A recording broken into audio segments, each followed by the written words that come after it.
Hey, welcome back to Friends You Can Grow With. I'm your host, Matt Nespri, and sitting down with me today, two new friends. We have Lonnie and Robert here. So Lonnie, Robert, why don't you guys go ahead and just tell us a little bit about yourselves? Yeah, I'll let you start. It's very nice. Ladies Great. first.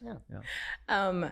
We've been married for 20 years and have three boys, a 16-year-old, nope, he's 17-year-old, a 15-year-old, and a 12-year-old. Okay. Go ahead. I'm originally from Florida, Panhandle, Florida. Moved to Texas with her, convinced her to move to Florida initially, but then, had to eventually make its way back to Texas. Mm-hmm. So we moved back here in 2012 and been here ever since. Started going to the church probably 2013, shortly after we got here. We recently kind of got led by the Spirit to kind of start getting into ministry a little bit more and trying to kind of lead or facilitate some marriage classes here at the Ark, which has been a blessing for our own marriage, right? But that's kind of where things have gone as of recently. So, I think that pretty much sums it up. That's awesome. And you segued perfectly into the reason we have you guys here. We're going to talk about Florida. No. We're gonna be talking about marriage today. You guys have taught a marriage class, as you said, and you're teaching another one this summer, correct? Yep, that's right. Why don't you walk us through, let's talk about the one you taught last semester. What was that about? Give us kind of an overview of that. Yeah, so the class was based on a book written by Dr. Willard Harley. Willard Harley. It's an older book that he released. It's called... His Needs, Her Needs. His Needs, Her Needs. It's really the premise of that book. It's kind of broken down into some fundamental needs that every person needs in a relationship, and then kind of gives you some ideas of how to meet those needs, really, right? Mm-hmm. And as long as you're meeting those needs for your spouse, then the feeling of love or attachment or connection to them will continue to grow, right? And that's kind of the basis of that initial book. And so he has some material that we've kind of taken and adapted to this class here, where we go through kind of a very interactive class. We put a lot of the work goes into the couples themselves, right? So the class is more of a review of the material that they went through during the week and kind of the worksheets and workbooks and materials that was taught during that week. This current semester, the summer semester we're teaching, is the second book that he wrote, which is really Love Busters. So the same thing is the things that you do properly to kind of help reinforce and continue to build the love in the relationship. Is the counter to that is the things you do wrong, right? Or the things that continue to draw away from that relationship and continue to build strife or distance and gap, right? And so it kind of helps you identify those, teaches you a little bit about them, and kind of maybe helps you realize that maybe you didn't think you did some of these things, or just give you a little more insight into them to help you, not do them, or try to, in certain circumstances, alleviate some of those problems, right? And so this will be we'll see how that class goes this summer. And so we kind of do it, or been doing it, or trying to do it, is where you can take that class and it'll follow on to the next semester into the next one, right? And you pretty much get all the material for those two classes. So, that's awesome. How it goes. So what made you guys want to start teaching classes about marriage? You said that you kind of felt led to do more ministry. What led to marriage being the specific? Is it because you guys have a perfect marriage? No, that is not the case. Okay. And you can jump in anytime you want. So we went about 15 years in marriage, kind of blindly going about life, right? Yeah. Where I think ran into some issues and some problems, but like one of the counselors we were visiting, made a good representation of what our marriage was like. Is essentially two roommates that were just living life, right? Just happened to be cohabitating, really, right? And we kind of realized, like, through some of the other challenges and problems that got associated with that, because of this drift or this divide between us, kind of led other things into the relationship, right? Other friends, that kind of stuff, to where it just kept drawing us further and further away. And then we realized, like, we've got 3 kids and we've got this life that we're just kind of meandering through together, but not really together, right? That we realized like that we've got to make a change if we think this is going to last outside of what was just holding the relationship together, which was just the kids, right? We're looking at them getting older and they're gone. What's next, right? Well, like, I don't really even know her anymore, right? Or maybe she doesn't even like me, right? You know, that kind of thing, right? And you kind of start to realize like, where has all this gone? And we've spent a bunch of time through counseling and trying to resolve some of these other problems that kind of crept into the relationship, and realized that there is so many couples that are in that same situation, right? You've got the marriages that are just really visibly broken, right? And just lots of other problems and things that have gotten in there that really just show it's struggling. But then you got a large percentage of marriages that don't really know that there's something really wrong. Maybe they sense that there's some gap or some divide, right? But they don't know that there's anything different than that, right? And the longer we spent kind of working on the marriage and working on growing together, getting to know each other again, right? The more we realized like, holy cow, this could be so much better, right? And we wanted to be able to share that with other people, that life doesn't have to just be going through and executing days on a calendar, right? And just getting through as many years as you can get through, right? You can actually really enjoy the time you have together in any stage of life, as long as you are aware of what stage of life you're in. And then, getting to know your partner and being and sharing that with them through those stages, right? So I think that's really kind of what really brought us to that point is, a lot of our friends are in the same situations, and we would talk to them and, just realize that there's such a big need for all of that. So that's kind of what brought that together, I guess. So, anything else? No. Okay. No, you covered it. Awesome. So when you were looking to teach your class last semester, how did you come about landing on the book, His Needs, Her Needs? Is that something you guys had been through, that was given to you, or how did you go about sourcing that material? So we actually took a class here at the church with another couple, Gail and Mark Daniels. They actually taught this class. It was called, I think, Marriage Dynamic. It's been a couple of years. And we took that class just trying to kind of figure out what we wanted not what we wanted, but kind of just to build our marriage. And so we took that class, fell in love with it. And they actually had reached out to us about teaching the class then. And Gail got sick, unfortunately. And so there was kind of like this halt on trying to get the class into the church.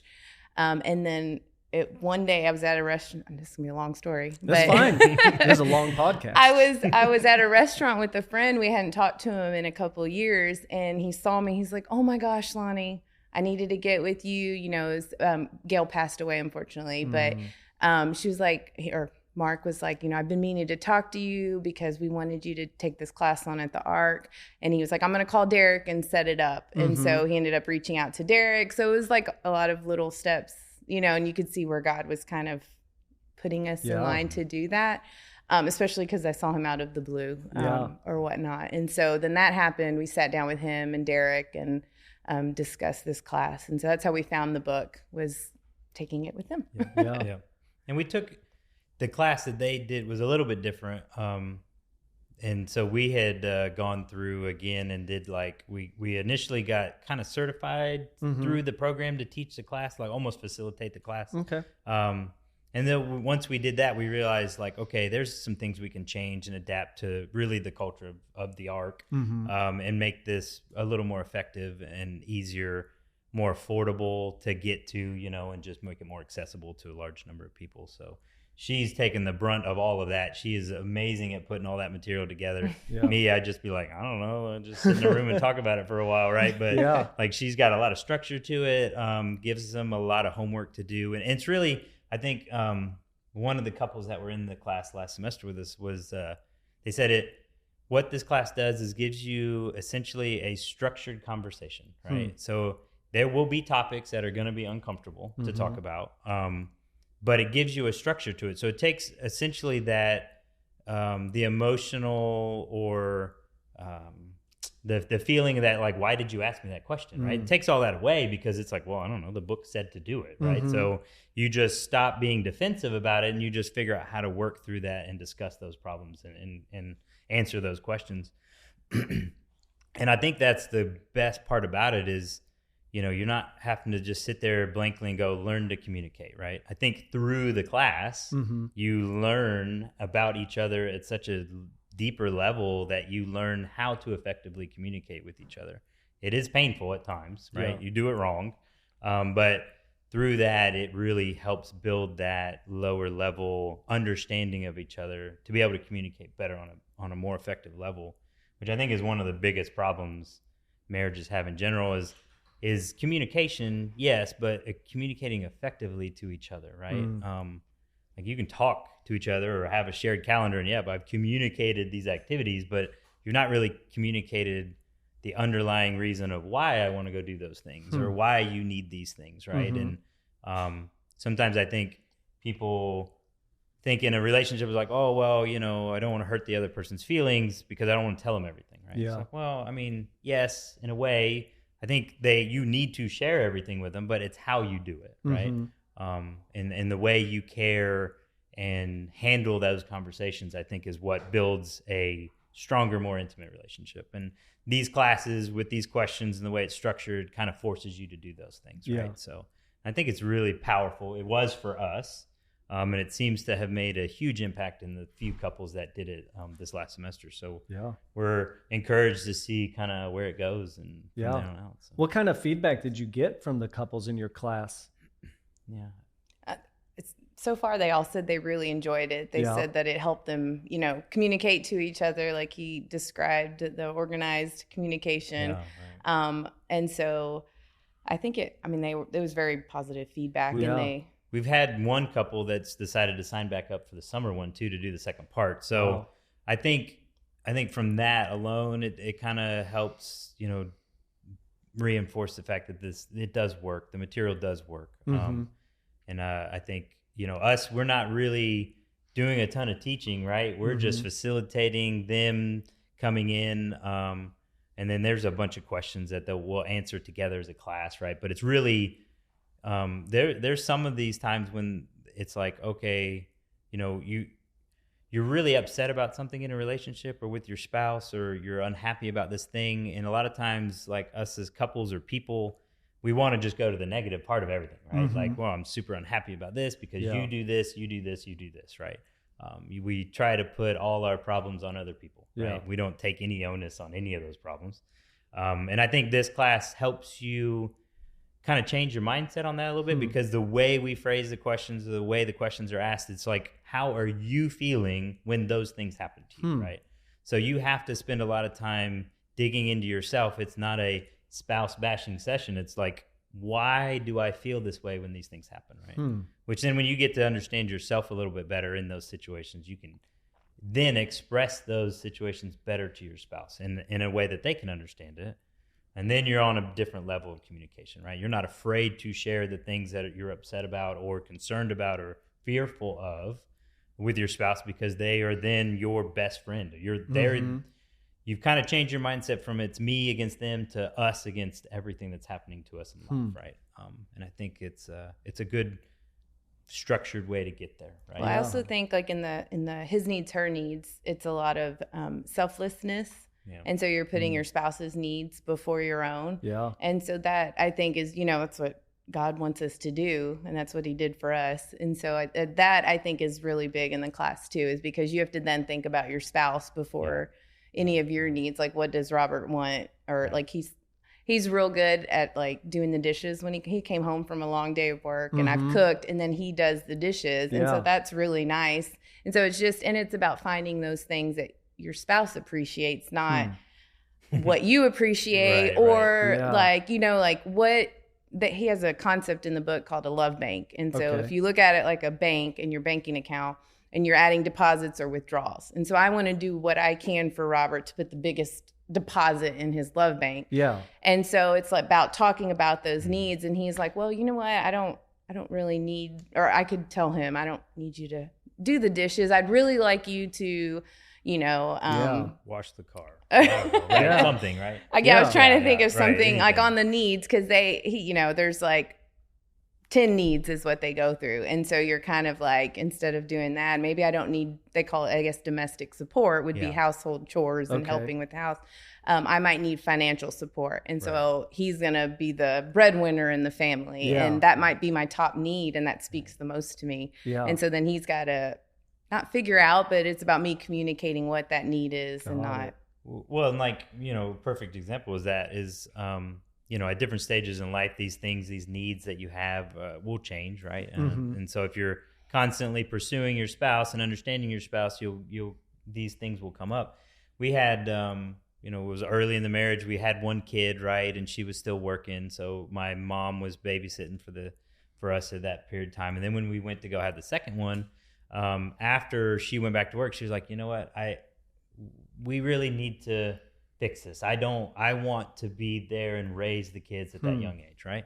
And at the time, we didn't really have financially, it probably wasn't going to work very well, right? And so it definitely wasn't going to work if she just quit, right? So it was like having that conversation and being like, hey, the things that mattered to me, last year are different now, right? I would like it if we could figure out a new budget or a new scheme to where I can stay home and work, and raise the kids, in that kind of situation. So we had to make changes, with lifestyle changes or budgetary change, or actually just try to have a budget, right?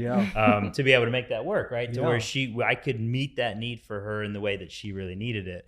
And you said it right. Like there's times when, because we're so selfish, right? We think, oh, okay, well, I'm gonna go buy her a bunch of flowers on the way home, right? Because it's a big impact, right? Oh, I can give you this thing because I like giving gifts, right? So for me, it feels like, well, why wouldn't you like that? I gave that to you, right?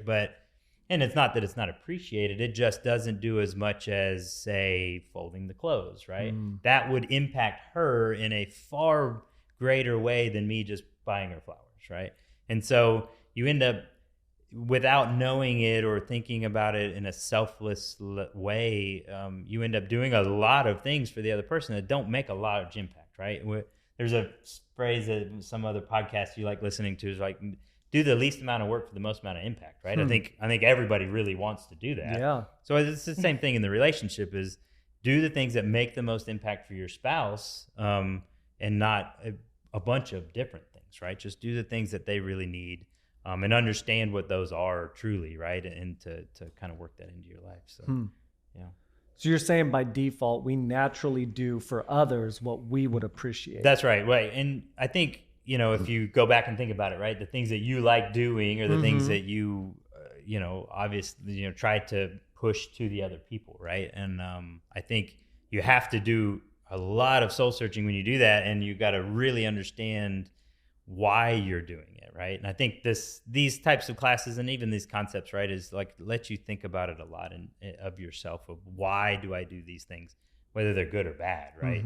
And even with the Love Busters is why do I get super upset when I don't know, the dog isn't walked or groomed or whatever, right? Like what are these things that really bothering me, and why does that bother me? And then relay that not in an angry way, but in a loving, caring way to your spouse or to your family, right? That this is where this is coming from. This is why that bothers me, and then you just try to kind of work through those things that way, right?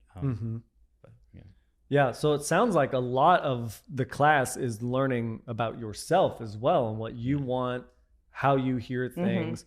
How do you walk couples through that in that phase when they're trying to figure out how they best understand and communicate?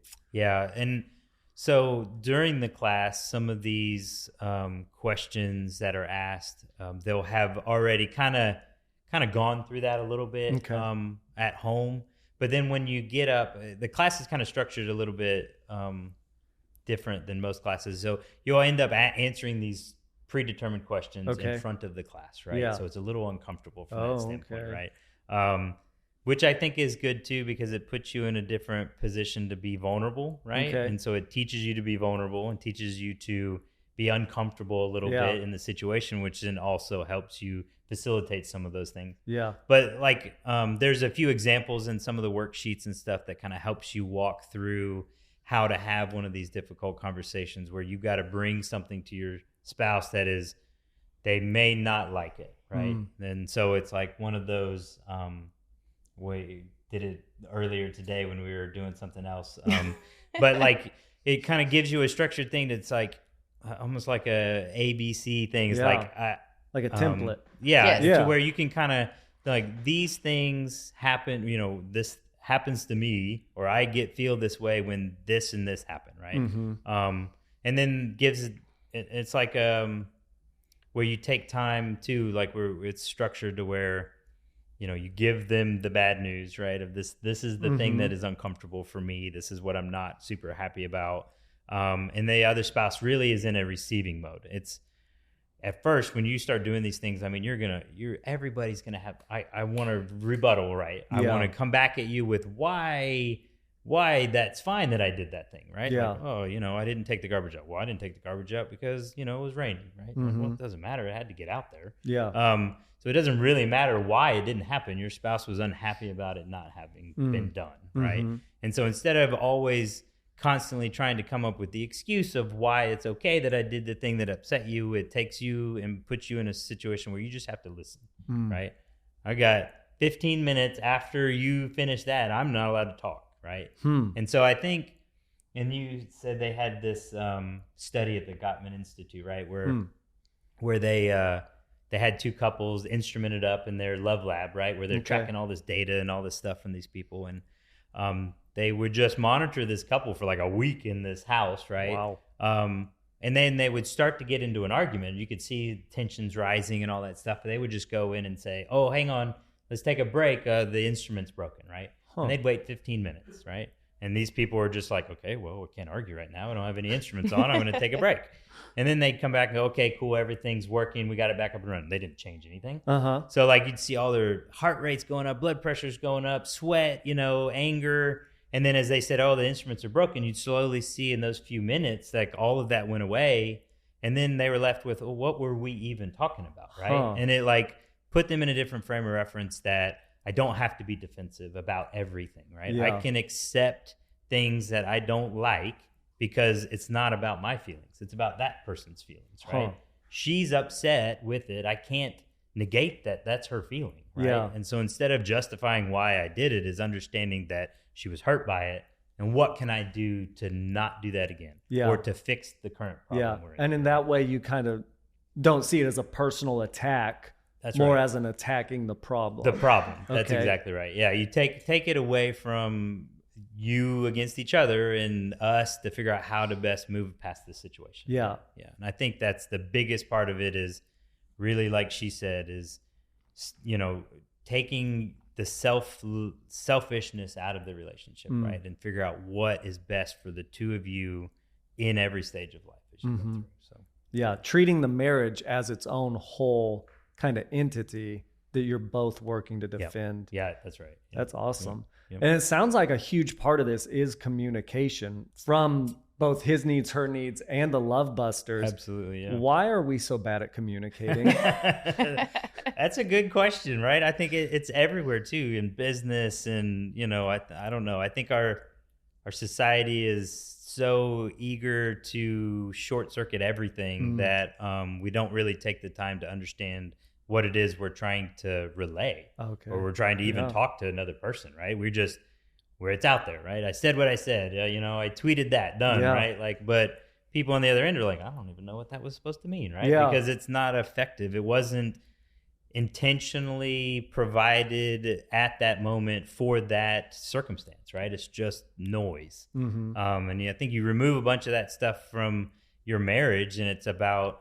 intentionality of the things that you're doing, the things I'm saying, right? The time we spend together, and just try to work it from that angle instead of just ignoring each other and hoping that life gets better, right? And just, I communicated because I told her in the middle of when she was trying to get the kids in bed that, I've got a meeting tomorrow at 10, and you wonder why she wasn't even paying attention. Wasn't her fault. You just didn't, read the room properly to understand when was the right time to relay this stuff. Because there is a right and a wrong time to give information too, right? You got to, your audience needs to be in a receiving mode. And I think there's some of that stuff too we've learned in this class while teaching is,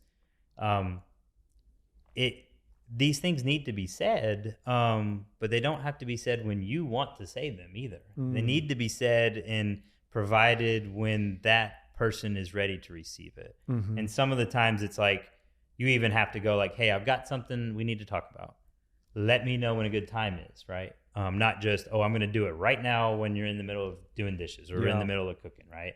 To where you put the other person in the defensive mode of trying to understand, like, I got to finish what I'm doing here and try to listen and all this stuff. So I think it's a big about just understanding when the right times to do these things are too. And it's about when the other person's ready to receive these things. Well, I also think people learn how to communicate from like their family. Yeah. Like his family communicated totally different than my family. And so like learning how they communicated, and when we came together, we wanted to communicate like our family did. So, his was kind of loud. Mine was not very argumentative. And so if he raised his voice just a little bit, I shut down. And so it was something we had to work through. Was just he didn't think it's loud, or he could even be, that's how he was raised. It could even be a calm conversation, but he goes up just a little bit. And for me, I'm like, oh my gosh, to me that's like, it's intense, even just a little bit.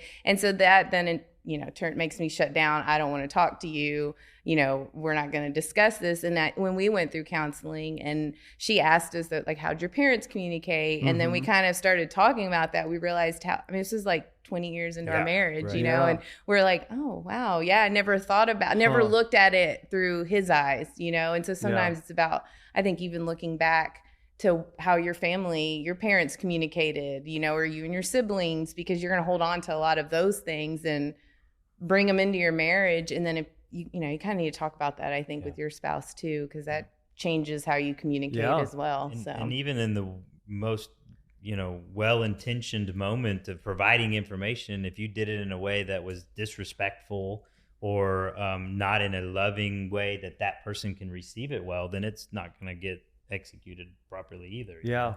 And so it's a lot about deeply understanding your spouse, right? And then working around your own desire to do things in a way that best benefits them, from the things they like to the conversation to activities, all of it, right?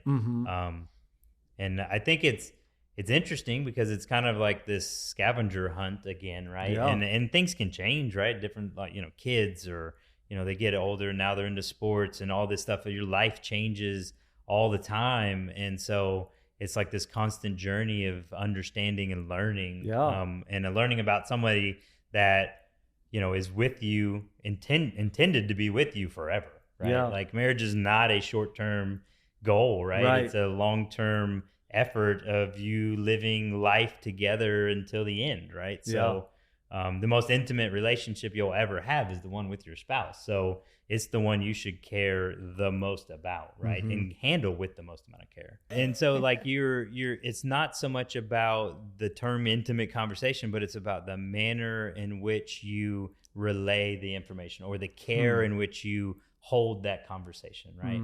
So if that conversation is always with the full intent of being as loving and caring, it doesn't matter if it's about sports, but the way you care for that conversation makes it an intimate conversation, right? And the deeper you get to know your spouse, the more those types of things. And I think some of the biggest ones, there's like 10, each one of these had like 10, right? 10 love busters and 10 needs, or things that, you want to fill that love of the other person.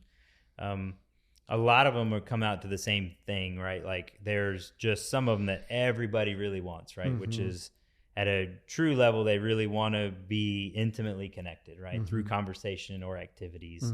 And I think that really speaks to what you were talking about earlier, is why are we so bad at communication, right? It's because ultimately that's one of the biggest things that will bring you closer together, is good, intimate conversations. So, of course, Satan wants to attack those things that would bring you closer together, right? So the things that make this relationship stronger and make these two people a stronger witness for Christ is the things he's going to attack the most, right? And I think that's really why we're as bad as we are at communicating. So but having those intimate conversations can really help bridge that gap. And sustain your relationship. Right. And the more you do that, the more you can really feel confident and comfortable with giving that other person those things that you're most concerned about, right? Mm-hmm. Whether they are things that you're upset about or something you're just scared, right? Yeah. Like, I don't like to admit I'm scared about anything, right? Right. But there's a lot of things I'm scared about, right? Yeah. And so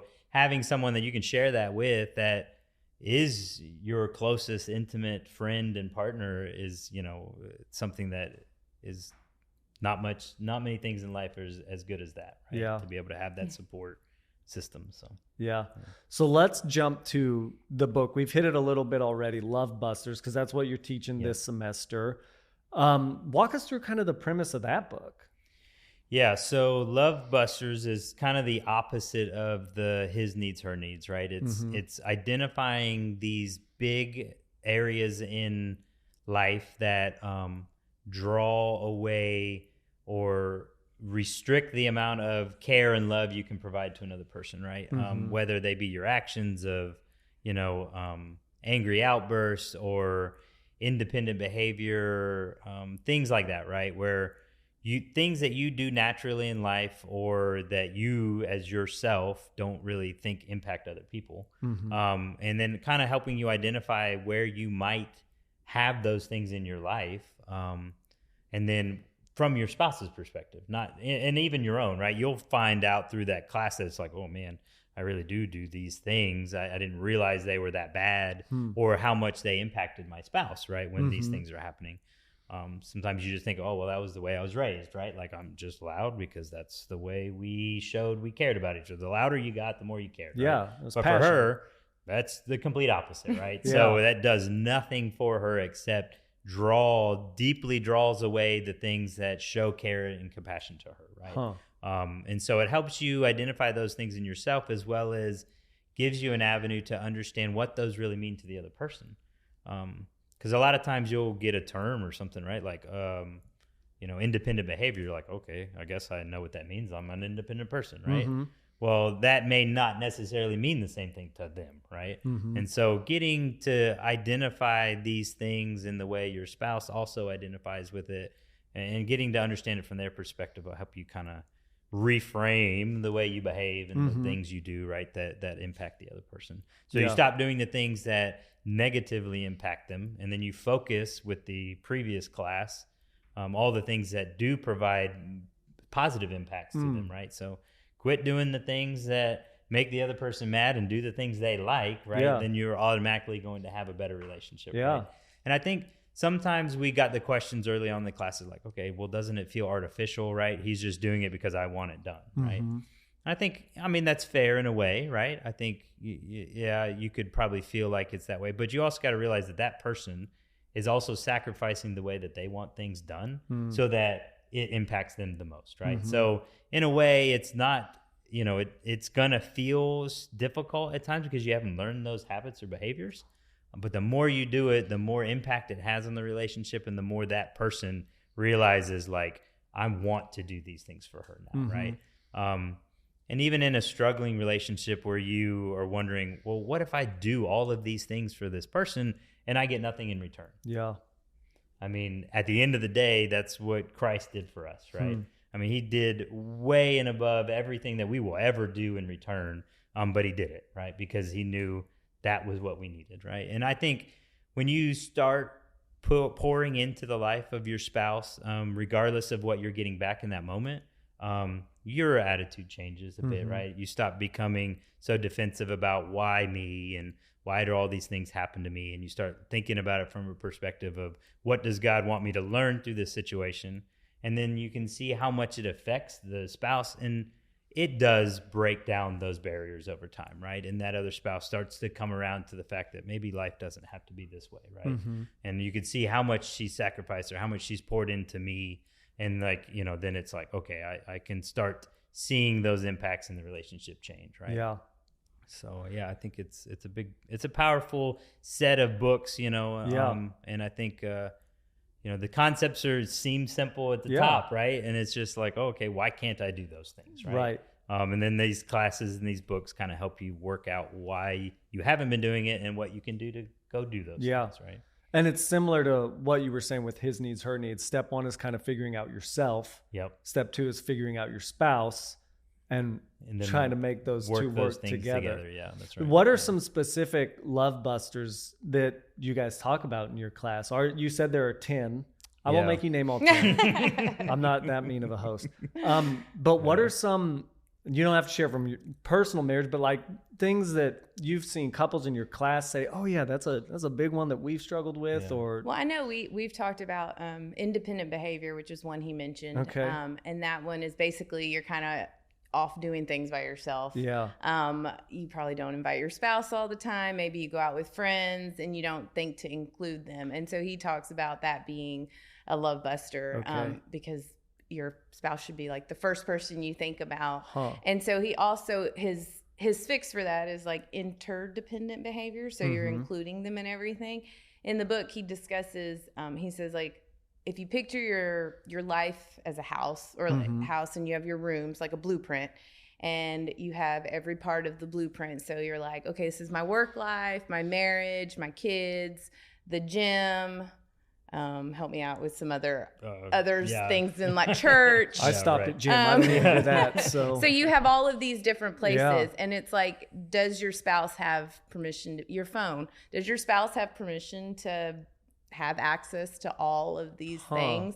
And so it's like, if you sit back and you're like, well, no, they don't really like have access to my phone, or no, I don't really like them to know my gym friends. Then you're like, well, there's a problem. Like they need to be like intricately woven and know everything. My calendar, what am I doing tomorrow? Am I just throwing it at him and saying like, oh yeah, hey, by the way, I'm doing this. It's like, check with him first. And so like you're interweaving your life together. And so that was one of the we had another one called Annoying Habits, and that one's just pretty much just like anything you could think of. Anything really, he's like, you. throw it in there. Okay. If we didn't hit it with like the other one, term. That's right. That's right. Okay. Fill in the blank. But we, because we talk about this one every time. But so he has this thing with this toothbrush. Okay. And he clicks it to like dry it off on the sink. As you do. Yeah. How else do you dry off the toothbrush? But okay. But he's done this our entire marriage, and so one day, I guess it just started just annoying me. Like he would do it, and in the morning, and I think it was like at a time when we weren't really super close. Tensions were already high. So it's these things. And so it was like that a red build flag. up. Like, and so that is like something. If it's something that you've been doing for a while, and then it's like annoying, maybe there are other issues that you need to like deal with. But I didn't really discuss this with him. And then in Mark and Gail's class, we did Annoying Habits, and I was like, oh, I'm going to tell him. I'm telling him, right? But then it was like, by that time, he really does really good at not doing it anymore. And then he'll do it. He'll be like, clink. And he's like, be like one of them, right? Like, no. And I was sitting, it doesn't even faze me anymore, because I feel like, because we've worked on our marriage and we're in a way better spot. But it was just, so it's little things like you do express these to your spouse. Like I had it, even though I felt like it was petty, but it was eating away apparently at my, the love that I had for him. And it just kept like piling on.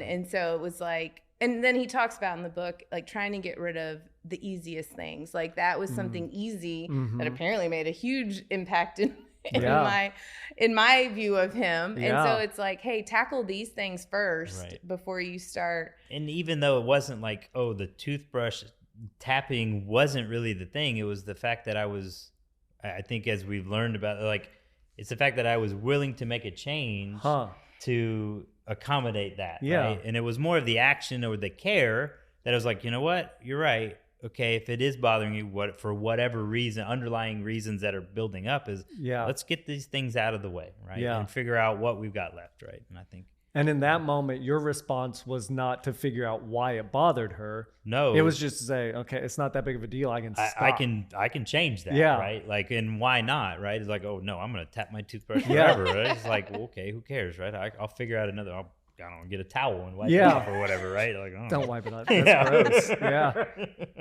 That's interesting. So, it's those little things, right? Like she said, you just, in the classes, we do that too. It's like, you'll get overwhelmed. Just, oh my gosh, it's all these things. And I didn't realize, you hated me so much. It's like, no, it's not that. It's just, let's start with the easy ones. Let's get these things knocked out of the way. And as you get into that mentality of removing obstacles from your relationship, it just builds a bit better sense of intimacy, and a lot of it will be difficult conversations, right? And through those difficult conversations, you can build deeper intimacy with each other, right? And so it helps guide you through those things. So from that example, the annoying habit wasn't necessarily the thing that built the issue. It was the straw that broke the camel's back, so to speak. Right.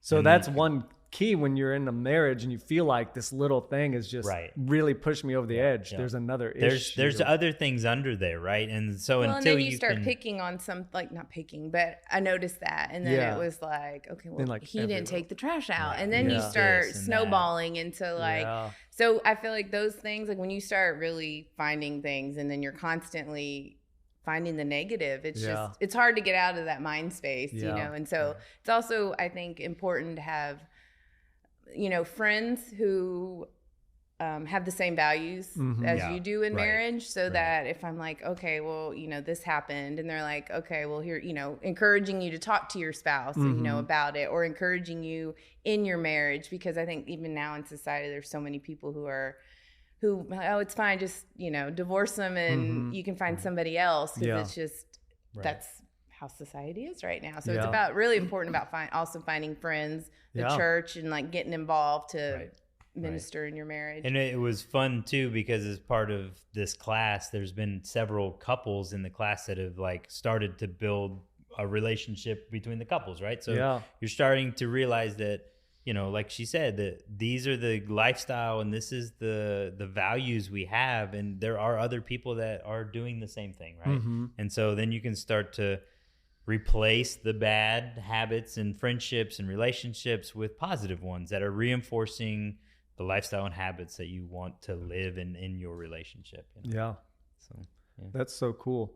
So when it comes to building a strong marriage, and we're talking about the first book, His Needs, Her Needs, Love Busters, what are some kind of keys that fit between all those books?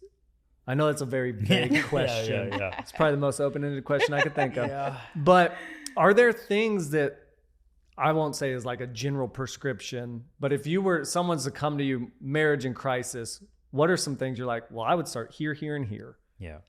I think one of the biggest things our counselor had us do was like weekly check-ins. Okay. She gave us like a list of questions. Sit down, pick a time during the week, and take the time to actually ask these questions. It was like, how are you doing spiritually? How are we doing physically, emotionally, even like sexually in a marriage? Because there's a lot of topics that maybe seem taboo or you don't want to talk about, but you're married and you need to talk about these things. And so I think that for us made a huge impact, and it does feel silly because you were like, you have your little piece of paper, and you're like okay, so just, but it made you do those things. It made you ask questions and kind of dig a little it put deeper. you in a habit, right, where one, you had a non-negotiable thing on your calendar that you are going to spend this time with your spouse, right? Because there is plenty of distractions in life that will draw you away, and that's a lot of the people when they're in these classes realize, like, they spend very little time together, right? Like life pulls you there, work there, friends here, or even at dinner, you're just so busy, and then everybody just goes their own way, right? It's like, yes, we're in the same house, but we have spent 0 minutes together, right? And so you establish these non-negotiable times that this slot is for us, right? And then it puts some context into that time slot, right? We're not just sitting there like, I don't want to really talk to you. Like, I haven't talked to you in 10 years. Why do I want to talk to you right now? But then gives you these kind of structured questions that you start to answer and ask. And then, it's like she said, it's super awkward the first couple of times because you have done zero preparation for this conversation, right? You know what the questions are, but it's just like, I don't know. I don't really. But then you start to realize, like, that was one of the questions, right? I could tell her about that, right? And so then you start consciously thinking about things to draw the other person into your schedule, into your life. Or, yes, I'm sure she has no care if I decide I'm gonna, change my meeting agenda at work from this one to this one, right? I don't know, she probably could care less. But at bringing her involved in those types of conversations, it's like, okay, I'm dragging you into every part of my life as much as possible, right? And I think that's the number one thing that every couple realizes is how little they really are involved in each other's lives, right? Then maybe even do date nights, right? But you don't really know what's going on from day to day in their life, right? And I think establishing times to be together and everything, just draw them into everything that you can, right? As much as possible. Yeah. And that'll take you from that kind of roommate stage where so many people find themselves. Yeah, right. That's right. Yeah. And with using the books as the framework, does that kind of make the conversation is awkward, obviously, but does that make the framework kind of like, I'll say the enemy, so to speak, like, hey, I have to ask it because it says I have to ask it. That's right. Right. It takes that defensive mechanism away that like, I can't believe you're asking me this question, or why do I want to answer that question? Yeah. It is required because the book said to, so let's figure out how to attack that problem. Right. And there's questions that we have in there that are just like, I don't like that question. Yeah. Right. Like, and both of us are like, I don't like the way that question is even inferring. Right. And it's like, so then you start to realize like, we're ganging up on the question, right? Yeah. I don't like that question. I'm going to answer it this way because this makes sense to us. Yeah. Right? And so you realize that it's like, okay, that was weird, right? Yeah. Why did that happen? But it's because you're, like you said, you're taking that away from you attacking each other to like, let's attack the problems. And then you realize like, all right, we can do this at everywhere, right? Yeah. Anything that comes up, we can figure out a solution with God's help to attack any problem that's coming at our relationship or at our family, right? Yeah. So. And when that goes from just kind of the awkward on the calendar schedule to more of a habit and daily thing, what kind of freedom and what's that like in your marriage? You start to realize like how many things are not that important to take away that spot. Even when it was forced, it was like, I don't want to let that go anymore, right? Like, we've got times on our calendar that I don't really care what's going on. Like friends are like, nope, sorry. That's that is our time, right? The kids, right? It's like, nope, go to the game room, right? We're here for the next 3 hours. It's us, and it frees you up to then gives you the reason to say no to a lot of stuff, right? I think a lot of couples and a lot of people just say yes to everything, right? Because it feels like you're required to do it all. But not when it comes in conflict with you guys establishing the proper time and relationship, right? Then gives you that freedom to just kick the stuff off the calendar that's not important, that gets in the way of all these other things. So, yeah. Because again, you're prioritizing your marriage, and that's the number one. That's right. So everything else can fall off the calendar if it's against that. Yep. Yeah. I think even when you have kids when they're little, which I think this is what happened or started a drift between us is we have kids. I'm working at home or not working at home, staying at home with the kids, and so my top priority became the kids instead of working on our marriage. And so you've got to take the time to where your spouse comes. It's like God, your spouse, and then your kids are coming after it because you're going to be with your spouse for the rest of your life. So you've got to continue to work on that. And if I'm constantly putting the kids before him, it's going to cause some stress in our marriage, stress with everything else. And people will go like, whoa, that seems wrong, right? You're prioritizing just, selfishly taking away time from your children for your spouse. And I'm like, well, it actually works the opposite way around. The more you neglect this relationship, the more it hurts the entire family as a whole, right? Because they're not getting the proper amount of time. Or they grow up and realize, that they got a model of a marriage that isn't functional, right? And they realize in their first one that like, why isn't this successful? Why can't I make this work, right? I'm doing exactly what you and dad did, right? And then, well, that was the problem, right? So establishing this connection between your spouse and prioritizing that over everything else builds a model for them to be able to realize that, okay, we see how a proper marriage is run, then there's less time for conflict in the marriage. There's more time for family time, and then it builds a better image long-term for them too, right? So it's not just about us at this time. It's about us and then the legacy we leave behind, right? Right. And after kids move out, you're still going to be you guys. Yeah, that's right. You're still here. And so it's like you don't want to really be trying to discover who that person is 25 years later. It's just like, oh, okay, what? Right. And there is no more distractions. Right. Right. Yeah. So it's just like, well, now you're what? forced Right? to. Yeah. So you've spent all your time and effort in the children, and now it's just like, well, now what do I do? Right. And it's like, oh, okay. Yeah. That's not good. Yeah. So, When would you guys say is the best time to start working on a marriage? right now. Before you get married. That's what I'm That's exactly right. Yeah, before you get married would be even better, Yeah. right? But if you're already married, like right now. Well, Yeah. there's a class here, Okay. the premarital There class is. Yeah. that is Yeah. really good. We taught it for, I guess, 2 semesters. Okay. And so, but it goes through stuff about Yeah. what to talk to your spouse about Before before you you get get married. there. Yeah. Before you get married. And it was like, we taught the class and we were like, we should have taken this Oh, yeah. before. Yeah. It was just like, oh, dang. Like, and it was then, like, because we were in the time we did teach that class before we taught this one. And it was like, oh, man, that would have been super useful We to should have know talked that about thing, this. right? Or Yeah. just to have, because it was another one of those like structured conversation things, Yeah. right? Yes. It's like, yeah, that man, one's like set up the same way. requiring you to talk about the things that of your expectations going into marriage, right? Yeah. Same thing as my expectations of being married, or my expectations of being married at this stage in my life. Like Yeah. I've got teenage kids, I expect to be doing this, this, and this.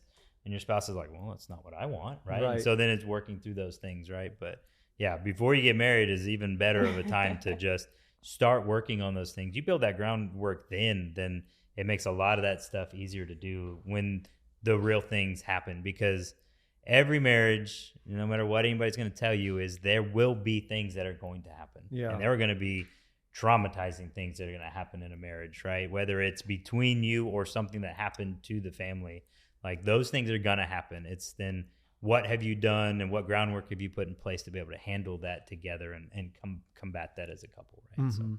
So, Yeah. That is so good. Man, do you guys have any sage advice? Just give us one nugget for couples listening to this. What would you say if you could focus on one thing to just drastically improve your marriage? What? Why are you looking at He me? looked I right thought at you you. had it. I No, like, that oh, was she's the got nugget. it. He looked Yeah, right at you, and Yeah. that's the nugget. Yep, Defer to that's the right. wife. Yeah. I was thinking the one statement we Yeah. really like Yeah, that that's right. says, let's see if I can get it. Okay. If something of value, if something with irreplaceable value is treated as common, heartbreak is sure to follow or sure to happen. Okay. And so it's just your marriage is an irreplaceable object Yeah. value, and so if you start treating it as just something common in this Yeah. world, there's going to be heartache for both of you Right. Yeah. involved. Right. So I feel like that statement. Yep. And then I guess like Deborah's drifting. I know Yeah. it's 2 nuggets. That Two was You my nuggets, only yeah, get nugget, one. so- Yeah, right. Yeah, unless right. he gives you, he lets you take his. Yeah. Yeah, like that drift in a relationship is going to happen. So instead of just being surprised by it, understand that those things exist and are going to happen, and then actively work at removing the drift, right? Yeah. And a lot of it is spending time together, right? Yeah. Quality time together, not so much quantity of time in a room, but quality time together, right? Mhm. So Yeah. And learning to reevaluate at every stage, like you all Right. were saying. that's right. Absolutely. Yeah. Because these things are going to change. It as could change people every grow. year. It could change every century. I don't know, right? Yeah. You don't know, but Yeah. and you won't know unless you're talking and working those things out on a regular basis with your spouse. Yeah. So So give us the name of your class. What is it? So we can sign up for it. It's Rediscovering Love and Marriage. Okay. Rediscovering Love and Marriage. and it said both. It's one title, but both His Needs, Her Needs, and Love Busters are in there for Okay. 2 separate semesters, right? But it's one big class. Yeah. That is awesome. Well, Lonnie, Robert, thank you guys so much Yeah, thanks for having us. being on the podcast and for what you do for couples here and what you continue to do for couples in the community. And we appreciate it. And thank you guys for joining in to Friends You Can Grow With. And I hope you guys will join us next time.